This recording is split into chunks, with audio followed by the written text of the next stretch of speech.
हमारे बीच श्री वीर सिंह नेगी, हमारे हिमाचल प्रदेश जनजातीय सलाहकार परिषद के माननीय सदस्य व निचार ब्लॉक कांग्रेस कमेटी के अध्यक्ष श्री जगदीश नेगी, हमारे पूर्व में रहे जनजातीय सलाहकार परिषद व जिला परिषद के सदस्य व वर्तमान में जिला कांग्रेस कमेटी किन्नौर के महासचिव श्री पदमपुर नेगी व श्री सुखीराम नेगी, दोनों हमारे जिला कांग्रेस कमेटी के उपाध्यक्ष श्री विजेंद्र नेगी, सदस्य जिला परिषद किन्नौर श्रीमती चुनित वर्मा, प्रधान ग्राम पंचायत बरी व उनके सभी उपस्थित यहाँ पंचायत के माननीय सदस्यगण, जिला व खंड स्तर के यहाँ पर उपस्थित सभी अधिकारी व कर्मचारीगण, श्री अमिताभ नेगी, प्रधान ग्राम पंचायत पोंडा, श्रीमती तारा मोयान, सचिव हिमाचल प्रदेश सेवा दल, श्री प्रशांत नेगी, अध्यक्ष यंग ब्रिगेड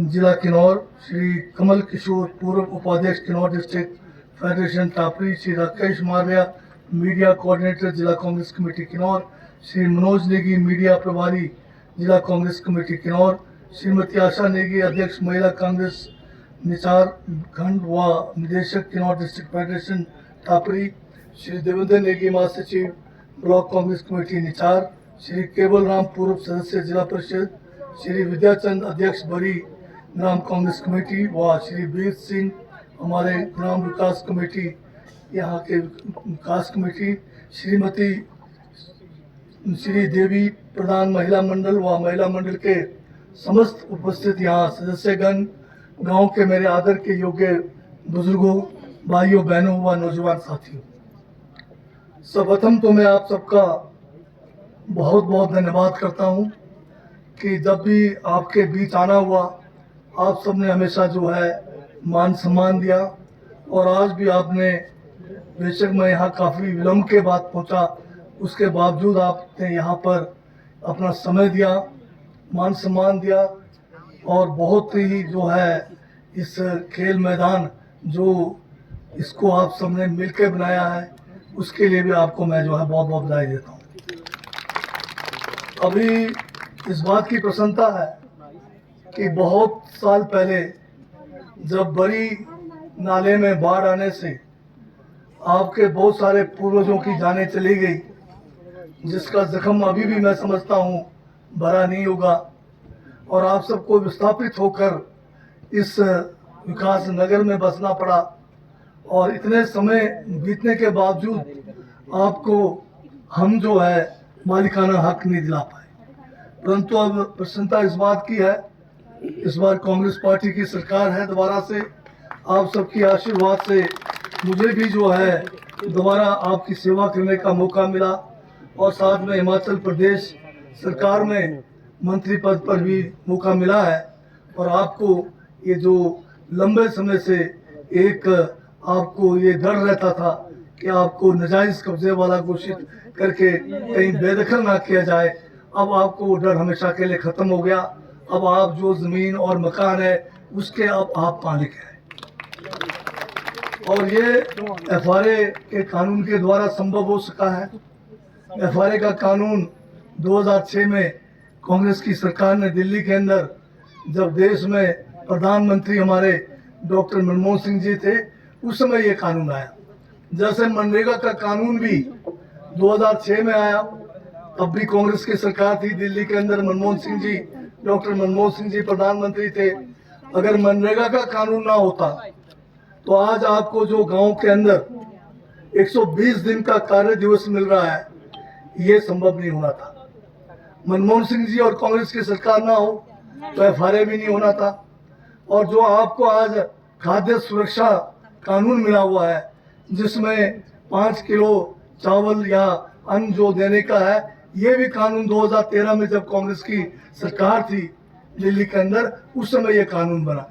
और उन्हीं दौरान 2005 में सूचना का अधिकार, यानी किसी भी महकमे का आप जो है किसी भी अधिकारी से, किसी भी मंत्री से कि जो काम के बारे में आपको जानकारी चाहिए या जो आपने कोई किसी को दरखास्त दिया है, उसके ऊपर क्या नहीं, आप जो है केवल एक 10 रुपए का पोस्टल ऑर्डर का खर्चा है और एक सिंपल सा दरखास्त लिख के आप जिस डिपार्टमेंट से आपको चाहिए उसको प्रेषित करेंगे, और 1 महीने के अंदर आपको जवाब नहीं मिलेगा तो उस डिपार्टमेंट को 25,000 रुपये तक जो है उसके ऊपर जुर्माना करने का प्रावधान है। ये जो सूचना का अधिकार है ये बहुत बड़ा अधिकार है आपका। आप जो है अपने पंचायत से भी मांग सकते हैं कि मेरे पंचायत में मनरेगा में क्यों मुझे काम नहीं मिला, क्यों मेरे वार्ड में जो है ये चक्का बिछाई का काम नहीं हो रहा है, आईपीएस विभाग से अगर पानी टाइम से नहीं आ रहा है आपका जो, अब तो जो है आप उसका भी सूचना मांग सकते हैं। बिजली महकमा है, बिजली अगर आपके ठीक से नहीं आ रही है आप उसका भी सूचना मांग सकते हैं। तो कोई भी सूचना है वो आपको किसी भी, चाहे मंत्री, मैं मंत्री हूँ, अगर आप मेरे हॉर्टिकल्चर डिपार्टमेंट से कोई भी सूचना चाहिए, जनजाति विभाग से कोई भी सूचना चाहिए, राजस्व विभाग से कोई भी सूचना चाहिए, तो हमें जो है आपको दरखास्त आपके मिलने के 25 दिन के जो है 1 महीने के अंदर देना पड़ेगा। यही जो है सब पे लागू होता है। तो इतना कानून बना हुआ जो आपके फायदे के लिए। अब जो मनरेगा का है, मनरेगा में कई बार कह चुका हूं मैं आपको, मनरेगा में 120 दिन का काम आपको गारंटी के साथ मिलना है। यानी अगर आप काम मांगेंगे आपको देना पड़ेगा। पंचायत या ब्लॉक ये नहीं कह सकते कि हमारे पास जो है ऊपर से सैंक्शन नहीं आया, ऊपर से बजट नहीं आया, या कोई जेई ये कहे कि अभी जो है इसका एस्टिमेट नहीं बना, या कहीं जो है कंप्यूटर पे लोड नहीं हो रहा है, ये कोई बहाना नहीं चलेगा। आप अगर काम चाहिए तो आप सेक्रेटरी के पास पंचायत में एक दरखास्त देना है आपने कि मुझे जो है काम चाहिए, और दरखास्त देने के बाद आप उनसे रसीद ले लो। रसीद उनको देना पड़ेगा, अगर रसीद नहीं देंगे तो उनके ऊपर भी कार्रवाई हो सकती है। और रसीद मिलने के बाद 15 दिन के अंदर अगर आपको मनरेगा में काम नहीं मिलेगा तो घर बैठे बैठे आपको 15 दिन का मजदूरी जो है उसका 1/4 हिस्सा घर आपको जो है सरकार की तरफ से मिलेगा। तो ये एक इतना बढ़िया कानून बना है, रोजगार गारंटी योजना है, ये महात्मा गांधी जी के नाम से है, तो इसका भरपूर आपको फायदा उठाना चाहिए। अभी मैंने पीछे भी बताया था आपको, निचार की कुछ महिलाओं ने मनरेगा में काम किया परंतु उनको जो है पैसे नहीं मिले, या कुछ ऐसा भी केस था जहां पर उन्होंने दरखास्त दिया काम के लिए, 15 दिन हो गए और उनको जो है काम नहीं मिला, तो उनको जो है 15 दिन का 1/4 हिस्सा जो होता है मजदूरी का वो उनको घर के अंदर उनको बैठे बैठे मिल गया। यही आपके वीडियो बैठे हैं, इन्होंने उनको दिलाया। अब आप लोग भी अगर 120 दिन काम गांव के अंदर चाहिए तो दरखास्त दो, काम मिलेगा। क्योंकि ये जो है ये आपके लिए बनाया है। इसमें ये कि गांव के अंदर अगर काम नहीं है तो गांव से बाहर भी आपको ले जाएंगे, ले जाने का जो गाड़ी का खर्चा है वो भी मनरेगा के अंदर मिलने का है। छोटे बच्चे हैं तो उन बच्चों को जो है अगर मनरेगा में जाते हैं आप, एक आप में से बच्चे देखने के लिए लगाया जाएगा। और अगर आप मनरेगा में बीमार हो जाते हैं तो आपको जो है इलाज के लिए भी पैसे मिलते हैं उसमें। अगर आप जो है बच्चों को स्कूल में डाले हैं तो आपको बच्चों का जो है उसके पढ़ाई के लिए भी उसमें पैसा मिलता है। तो मनरेगा वर्कर बनना जो है बहुत ज़्यादा फायदा है। आपके गांव के तो विकास का काम होगा ही होगा, आपको जो है कुछ पैसा जो है आप उसमें कमाएंगे, परंतु उसके साथ में बहुत सारे अन्य जो बेनिफिट्स हैं, बहुत सारे अन्य लाभ हैं, वो आपको पूरा मिलने वाला है। तो इसलिए आप इसका भरपूर फायदा उठाइए। FRA के बारे में तो आप लोग जो है बहुत ज़्यादा अब जानकारी रखते हैं। अभी अब आपके कंडे में भी ज़मीन है तो आप उसको भी FRA में ले सकते हैं। उसको अगर व्यक्तिगत तौर पे लेना मुश्किल हो तो आप उसको सामूहिक तौर पे ले सकते हैं, पूरे गांव के नाम पे हो जाएगा।